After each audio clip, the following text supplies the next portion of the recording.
Nakon ranije uspešno organizovanih susreta ljubitelja rukotvorina odlučeno je da manifestacija bude priređena i ovog proleća. Jedan od motiva da se ovaj sajam organizuje ponovo svakako je i negovanje tradicije i promocije neprolaznih vrednosti, kaže Nataša Jagić, predsjednica udruženja Artmanija i jedan od organizatora ovog događaja. Ovakvi sajmovi su dokaz da još uvek ima zaljubljenika u ručne radove, stvaranje i negovanje naše kulture i tradicije, što treba ceniti.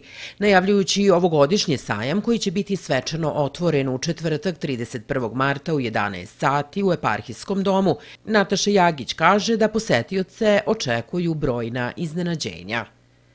Naše udruženje Artmanija organizuje svake godine sajam u Eparhijskom domu. Ove godine je to prolećni sajam. Osmislili smo ga tako da zaista bude najava proleća. Proleća u smislu godišnjeg doba, a proleća u smislu svega ovoga što se dešava oko nas. Mislim da će sajam biti jako šarolik, bit će jako lepo, bit će jako veselo. Moram reći da će nam sajam otvoriti dečica, predškolska ustanova Bubamara, koji će bukvalno tim nekim svojim pesmicama i nekim svojim igricama najaviti dolazak proleća. Ideja organizatora je da na jednom mestu okupe brojne goste i umetnike koji će pokazati svoje stvaralaštvo i talenat. Na sajmu svoje radove predstavlja više desetina izlagača iz desetaka gradova Srbije. Da je ova manifestacija već postala značajna, pokazuje i sve veće interesovanje izlagača, ali i posetilaca. Da, to je ono što je jako lepo, što je jako važno za udruženje i ljude koji se bave domaćom radinošću. Ovoga puta imamo puno ljudi i udruženja iz drugih gradova. Ja mislim da je to nekih 10 gradova odakle dolaze što udruženja, što pojedinci koji će nam izneti i pokazati što oni rade. To je jako dobro, uopšte ovakvim uslovima, neko vraćanje tradiciji, neko vraćanje toj vrsti kulture koja nam je jako potrebna.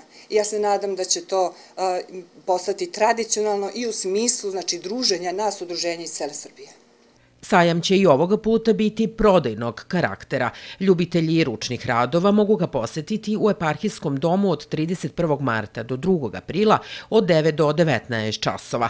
Na sajmu će biti izloženi brojni unikatni predmeti, nakit, slikana svila, narodne nošnje, torbe, slike, predmeti od stakla.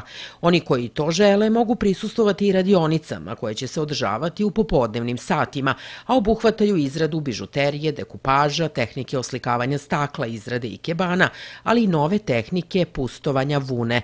Ulaz na sajam je besplatan, kao i pohađanje svih radionica. Pokrovitelj ovogodišnjeg prolećnog sajma je grad Kragujevac.